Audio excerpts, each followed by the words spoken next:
Nah,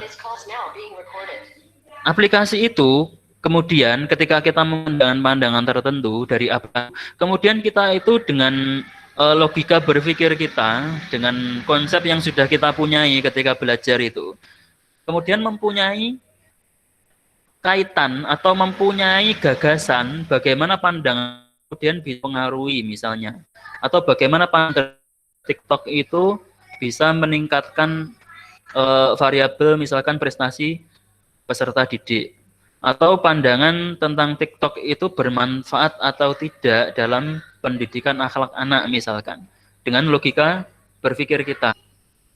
Nah, pandangan seperti itu tadi yang saya contohkan tadi itu kemudian disebut sebagai asumsi filosofis peneliti.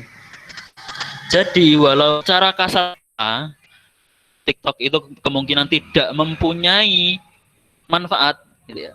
Kemungkinan tidak mempunyai manfaat secara kasat mata, tetapi setelah dilakukan penelitian mendalam terhadap aplikasi TikTok dari penggunanya, dari reviewernya, dari komentar-komentarnya, akhirnya kemudian muncul kaitan bahwa TikTok itu bisa bla bla bla.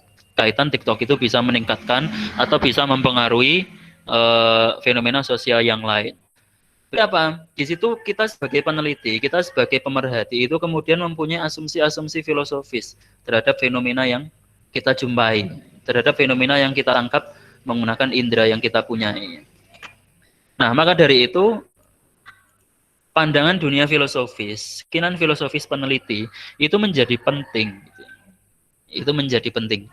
Itu yang terkadang dari kita itu apa namanya, acuh tak acuh dengan itu. Alah wes lah, sing penting neliti rampung bar gitu. Padahal Anda penelitian itu tujuannya apa? Manfaatnya apa? Signifikansinya apa? Itu sebenarnya harus jelas, itu dirumuskan. Nah, itu berangkat dari pandangan dunia filosofis. Kalau pandangan dunia filosofis kita itu sudah abstrak, tidak jelas, ambiar, gitu ya, maka tujuan penelitiannya juga akan ambiar. Kegunaan penelitiannya ambiar, signifikansinya ambiar, bisa jadi nanti ketika proses meneliti itu juga tidak pas, kurang sesuai, tidak tepat. Begitu. Nah, pandangan dunia filosofis yang saya rangkum itu ada 4 yang sampai sekarang itu masih digunakan secara umum. Yang pertama adalah post-positivis, kemudian konstruktivis, transformatif, dan pragmatis. Nah, empat pandangan ini itu sampai dewasa ini yang mempengaruhi pola-pola penelitian, yang ada, termasuk yang ada di Yayan Kudus ini juga terpengaruh 4 hal ini. Kalau di Yayan Kudus kebanyakan menggunakan paradigma post-positivis. Saya melihatnya selama menjadi penguji skripsi kebanyakan pandangannya itu tentang post-positivis.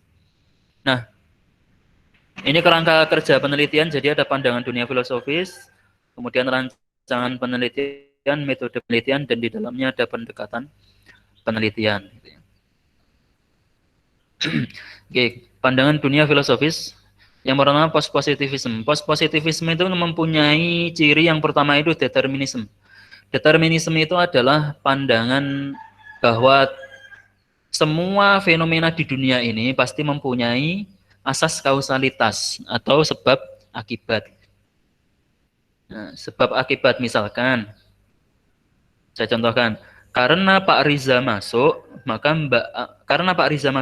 kuliah, maka Mbak Amalia Husna masuk kuliah. Karena Pak Riza masuk kuliah, maka Mbak Triana Zainuba masuk kuliah, gitu ya.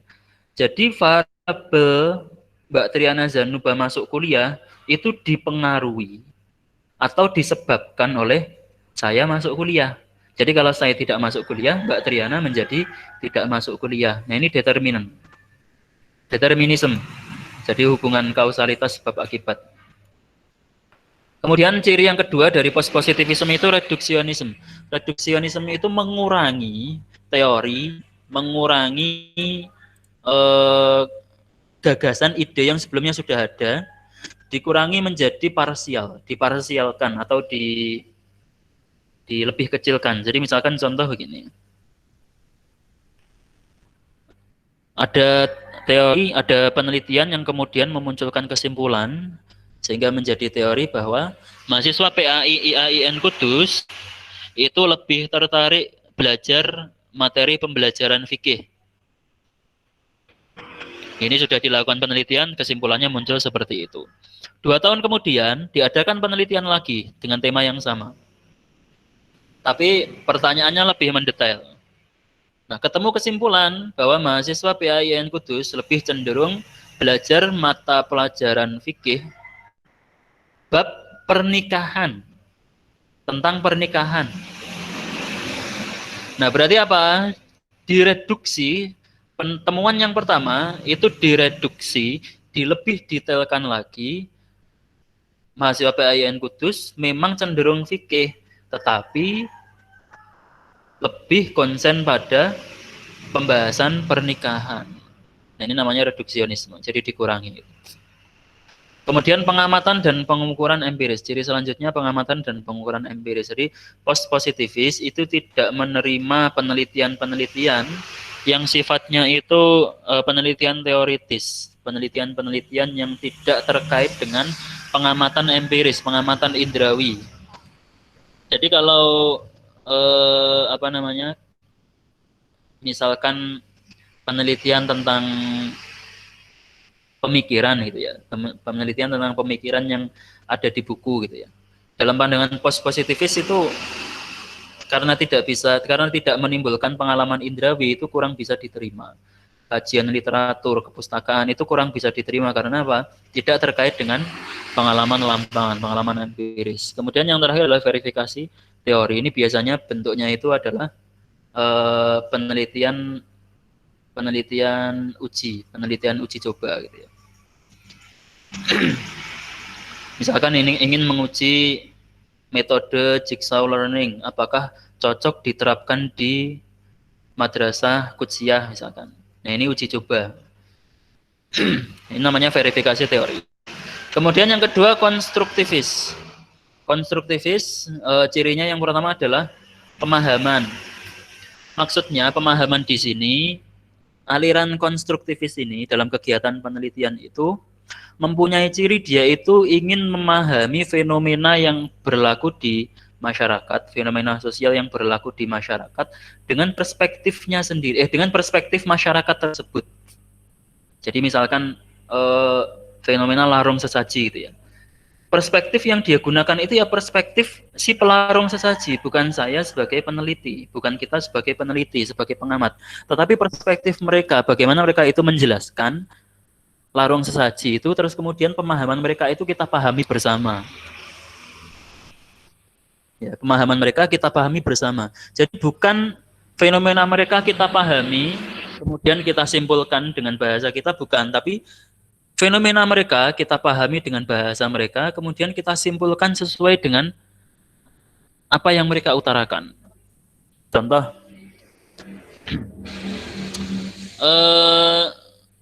ketika merebaknya kapitalisme, ya setelah revolusi industri yang diawali di Perancis itu kan, kemudian kapitalis itu kan luar biasa booming, ya.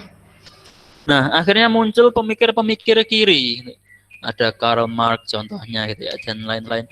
Itu kemudian mencoba bertanya kepada para buruh. Jadi buruh ini kan mereka melakukan revolusi industri, tapi akhirnya mereka yang menjadi terkekang gitu ya dengan aturan-aturan kapitalis itu. Lucunya di situ. Nah, Karl Marx dan lain sebagainya itu kemudian mereka meneliti para buruh. Apa sih yang sebenarnya sampean inginkan itu? Apa sih yang sebenarnya sampean harapkan itu dengan bekerja sebagai buruh di pabrik ABC itu? Nah, akhirnya dengan penelitian-penelitian itu, Karl Marx itu kemudian memunculkan gagasan ekonomi sosialis, ekonomi kerakyatan itu, ekonomi bahwa semua adalah milik bersama.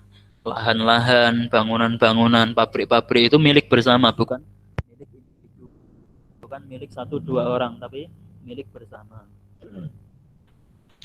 Nah, jadi dari ini tadi Karl Marx itu memahami bagaimana apa yang diinginkan oleh buruh, kemudian dia bahasakan dalam bentuk konstruk sosial, dalam bentuk konstruk sosial yang menjadi paham atau sistem ekonomi sosialis tadi itu yang menjadi lawannya kapitalis itu. Nah, itu makanya kemudian disebut sebagai konstruktivisme, mencoba mengkonstruk, membangun ulang gitu ya, membangun kondisi sosial. Atau lebih contohnya gini, di Kudus itu mempunyai filosofi Gus Jigang, bagus ngaji dagang. Gitu ya. Filosofi ini kemudian kita sesuaikan, kita baca sesuai dengan pemahaman orang Kudus. Kita pahami sesuai dengan pemahaman orang Kudus. Ngajinya itu bagaimana sih menurut orang Kudus? Dagangnya bagaimana sih menurut orang Kudus? Bagusnya bagaimana sih menurut orang Kudus? Ini kemudian kita jadikan sebagai desain tatanan sosial, kemudian kita terapkan di masyarakat Purwodadi. Yang mana pendapatan per kapitanya lebih rendah daripada Kudus gitu. Mohon maaf ya yang dari Purwodadi, tapi faktanya memang seperti itu ya, pendapatan per kapita Purwodadi memang lebih rendah daripada Kudus. Nah, tatanan sosial di Kudus dari filosofi Gus Jigang tadi itu setelah dipahami, dikonstruk, kemudian diterapkan di Purwodadi. Berhasil atau tidak? Kalau berhasil berarti konsep Gus Jigang masyarakat Kudus itu bisa dijadikan dasar umum untuk mengembangkan kota-kota yang lain. Itu konstruktivis. Kemudian transformatif. Transformatif ini terkait erat dengan lingkaran kekuasaan, lingkaran pemerintah, lingkaran pemegang kuasa. Transformatif. Jadi kaitan penelitian, paradigma penelitian transformatif itu memang lebih menitik beratkan kepada kebijakan-kebijakan pemerintah, gitu ya. Terkait erat dengan undang-undang, peraturan pemerintah, aturan kedisiplinan dan seterusnya yang itu tadi terkait dengan pemegang kekuasaan. Makanya ciri khasnya itu berorientasi pada perubahan, tapi perubahannya itu menggunakan undang-undang, menggunakan kebijakan tertentu, program tertentu. Jadi dari hasil penelitian diwujudkan dalam bentuk program. Kemudian yang terakhir pragmatis. Nah, pragmatis ini mindset utamanya itu adalah sesuatu itu dikatakan benar, fenomena itu dikatakan benar, teori itu dikatakan benar ketika bisa dimanfaatkan secara praktis. Ya, jadi teori itu benar ketika bisa dimanfaatkan secara praktis. Nah, maka mereka itu berfokus pada akibat dari tindakan, bukan berfokus pada variabelnya, bukan berfokus pada variabel yang mempengaruhi, berfokus pada fenomena yang mempengaruhi, tapi dari fenomena yang dipengaruhi. Dari situ nanti akan memunculkan solusi. Misalkan begini, ledakan penduduk di Indonesia, ledakan jumlah penduduk di Indonesia, karena disebabkan tingkat kelahiran yang tinggi. Gitu ya. Nah, orang-orang pragmatis, penelitian pragmatis, itu tidak fokus pada KB sudah efektif atau belum, sosialisasi KB sudah efektif atau belum, kemudian suscatin kursus calon pengantin itu sudah sukses atau belum dalam menekan angka kelahiran. Pragmatis tidak berfokus pada itu, tapi pragmatis berfokus pada mengapa orang Indonesia itu gemar mempunyai anak, atau mengapa tingkat kelahiran di Indonesia itu sangat tinggi. Jadi langsung fokus pada situ. Mereka akan langsung menanyai orang-orang yang mempunyai anak banyak, orang-orang yang tingkat kelahiran, daerah-daerah yang tingkat kelahirannya itu tinggi gitu ya. Dari situ nanti bisa jadi tidak terkait dengan teori-teori yang sebelumnya itu tentang suscatin, tentang KB, sosialisasi KB dan seterusnya. Jadi fokusnya itu langsung pada solusinya saja. Kita tidak perlu membicarakan tentang solusi-solusi sebelumnya yang sudah ada yang tidak berhasil, tapi kita membicarakan solusi baru gitu. Yang itu kita bisa kita manfaatkan secara praktis. Nah, itu orang-orang pragmatis seperti itu. Kiranya bisa dipahami ya. Nanti kalau belum paham silahkan ditanyakan. Oh ya, untuk pertanyaan bisa ditulis di WA group. Nanti akan saya catat. Kemudian selanjutnya pembahasan tentang pengetahuan dan ilmu pengetahuan. Nah, saya kira teman-teman sudah sedikit paham perbedaan antara pengetahuan dan ilmu pengetahuan, gitu ya. Sudah sedikit paham tentang itu. Saya beri contoh gampangnya itu begini, teman-teman. Ketika saya melempar pelampung ke air, otomatis dia itu akan mengapung. Gitu ya. Otomatis dia akan mengapung. Hasil tangkapan indera saya atas fenomena pelampung ketika dilempar ke air mengapung itu disebut sebagai pengetahuan. Jadi tangkapan itu disebut sebagai pengetahuan. Oh, pelampung itu kalau dilempar ke air dia mengapung ya. Itu pengetahuan. Tapi ketika kita sebagai pengamat, kita sebagai orang yang melakukan percobaan itu bisa menjelaskan, oh pelampung itu kalau dilempar ke air dia mengapung karena berat massa pelampung lebih ringan daripada berat massa air misalkan. Kita sudah bisa menjelaskan seperti itu. Kita sudah menguji, melemparkan berbagai macam pelampung, berbagai macam merek, ya, kita lemparkan ke air. Sudah menguji itu, sudah memverifikasi juga, dan seterusnya. Kemudian hasil muncul temuan bahwa berat massa pelampung lebih ringan daripada berat massa air. Nah, ini disebut sebagai ilmu pengetahuan.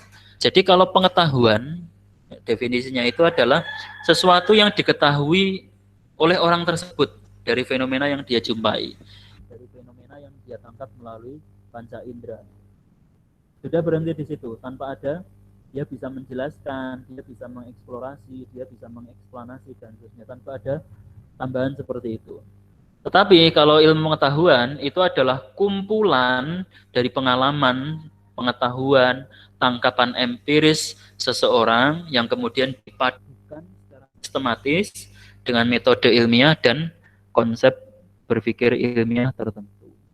Nah, itu menjadi ilmu pengetahuan. Ini sedikit mengulang ya.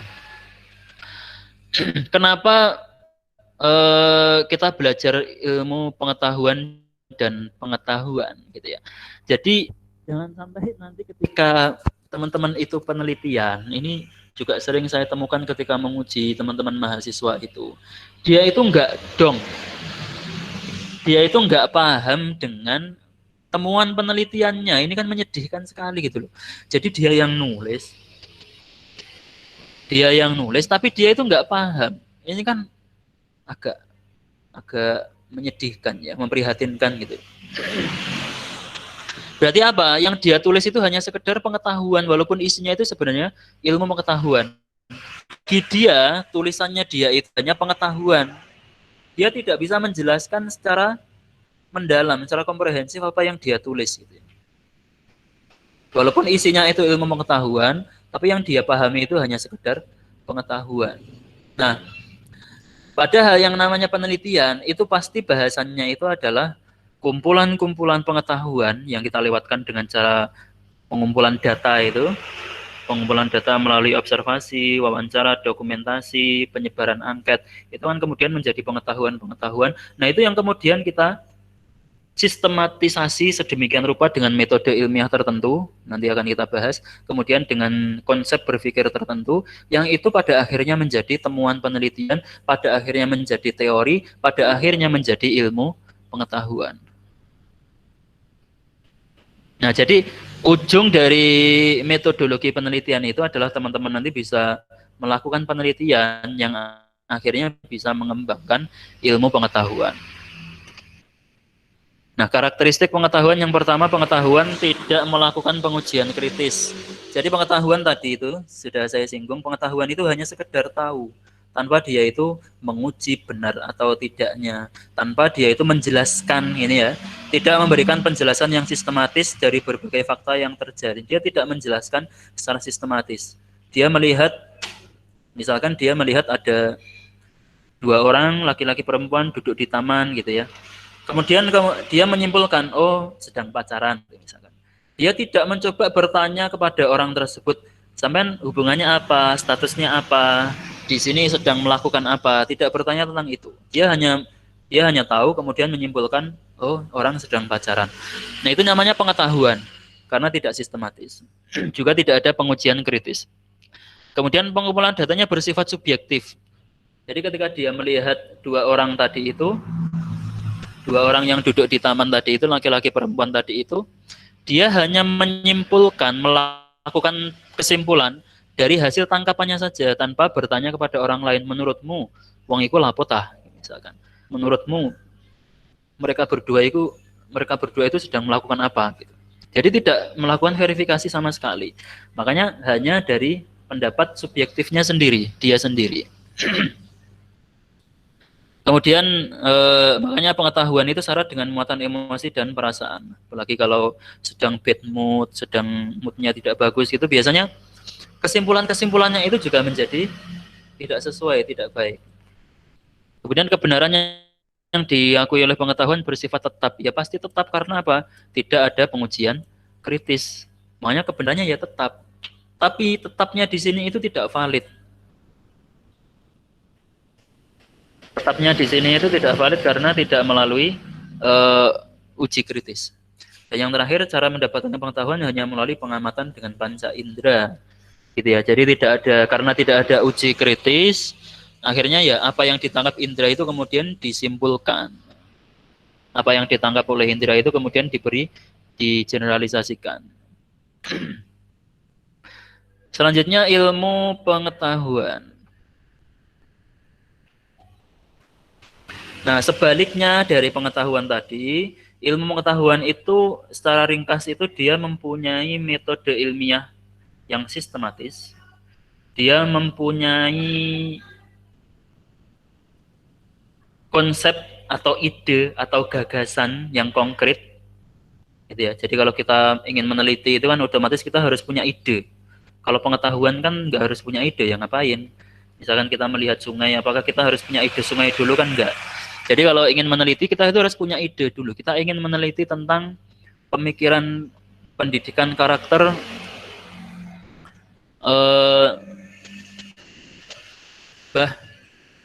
almarhum Mbah Arwani misalkan. Ya kita harus mempunyai ide konsep tentang pendidikan karakter terlebih dahulu. Ya akan lucu kalau kemudian kita meneliti pendidikan karakter, tapi kita tidak punya gagasan tentang pendidikan karakter. Nah, maka pengetahuan itu mempunyai ide atau konsep gagasan tadi itu. Nanti di struktur kita bicarakan itu ya. Yang itu tadi, strukturnya tadi itu nanti tidak dipunyai oleh pengetahuan. Nah, ini struktur.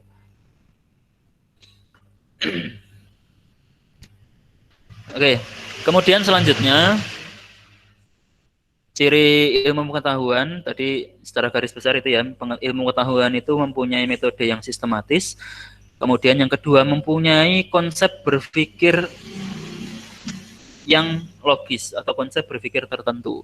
Yang itu sudah kita pelajari di mata kuliah logika.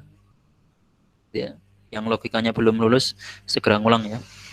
Kita pelajari di mata kuliah logika. Nah, pentingnya logika itu. Jadi untuk menerjemahkan data itu kita butuh perangkat-perangkat logika.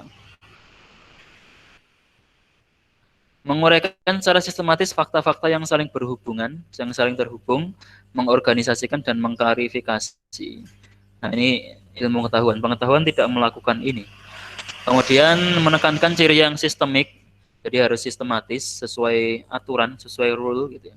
Karena kalau tidak sesuai aturan berarti nanti tidak akan sesuai dengan tujuan dari pengetahuan itu, atau tidak akan sesuai dengan isi dari pengetahuan itu, dari ilmu pengetahuan itu. Jadi harus sistematis. Maksudnya cara untuk mendapatkannya itu harus sistematis. Kemudian berusaha untuk mencari, mengintroduksi pola-pola eksplanasi sistemik sejumlah fakta untuk mempertegas aturan-aturan dengan menunjukkan hubungan logis dari proposisi yang sudah ada sebelumnya.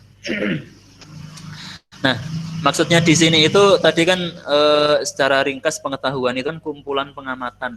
Ilmu pengetahuan itu kan kumpulan pengamatan dan tangkapan indera dan pengetahuan yang disusun secara sistematis kemudian menjadi ilmu pengetahuan. Nah, pengetahuan, tangkapan indera, pengalaman itulah yang kemudian disebut sebagai kumpulan-kumpulan proposisi-proposisi.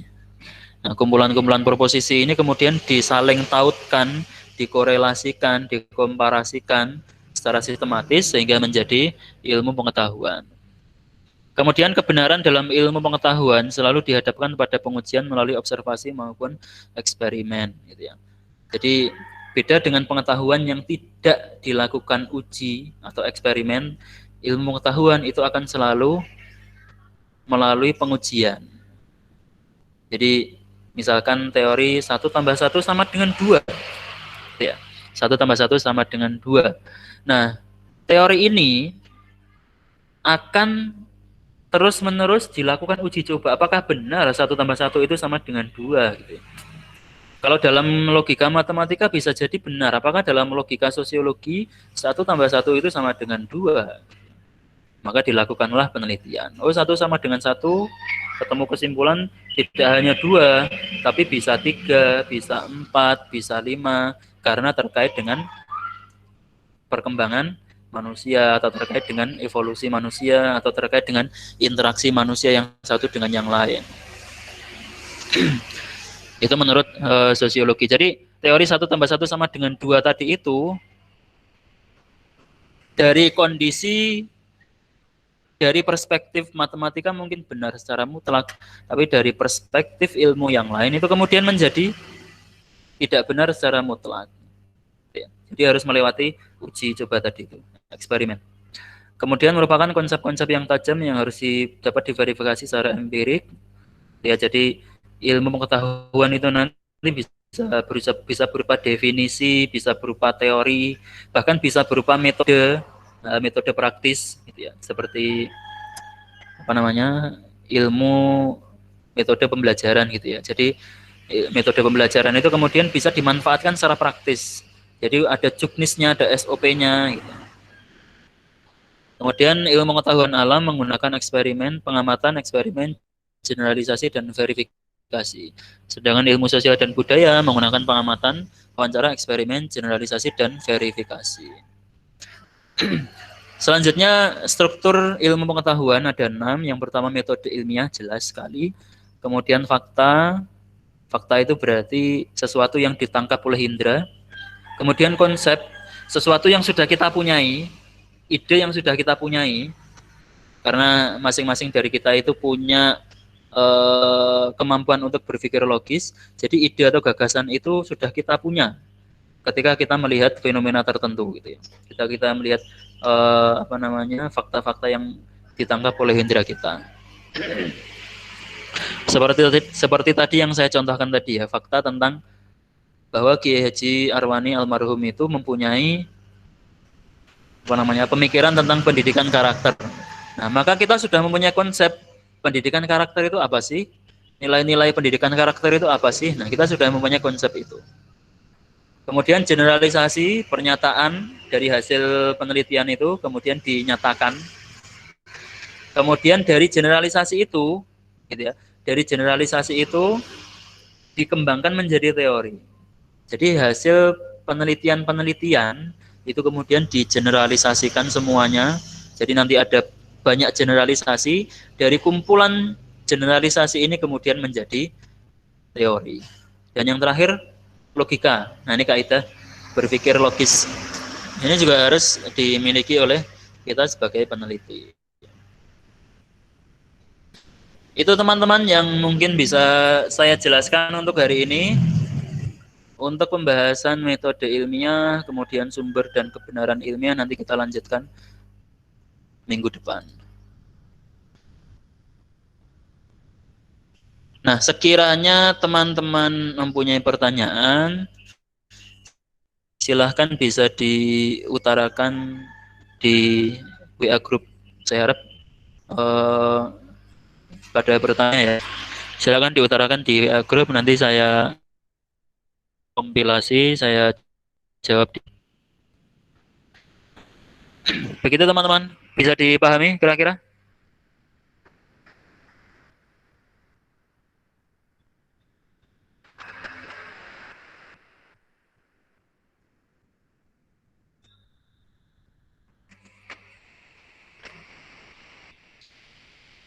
Bisa dipahami? Saya cuekin ini. Iya Pak. Bisa Kak, sakit. Insya Allah sakit Pak. Oke. Oke, gitu ya. Kalau ada pertanyaan silahkan ditulis di WA Group, nanti kita lanjutkan diskusinya di WA Group. Nanti untuk pertemuan minggu depan kita melanjutkan diskusi metode ilmiah dan sumber dan pengetahuan, sumber dan kebenaran ilmiah. Termasuk juga nanti kita membahas tentang definisi metode penelitian. Baik, untuk sesi Google Meet kita akhiri terlebih dahulu. Kita lanjutkan diskusinya melalui grup. Ada kurang lebihnya dari saya, mohon maaf. Sekali lagi mohon maaf saya terlambat karena masih ada rapat. Kita akhiri untuk kuliah hari ini dengan bersama membaca Alhamdulillah. Alhamdulillahirabbil alamin.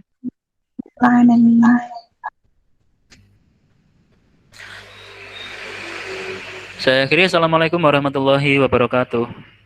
Waalaikumsalam. Waalaikumsalam warahmatullahi wabarakatuh. Waalaikumsalam warahmatullahi wabarakatuh.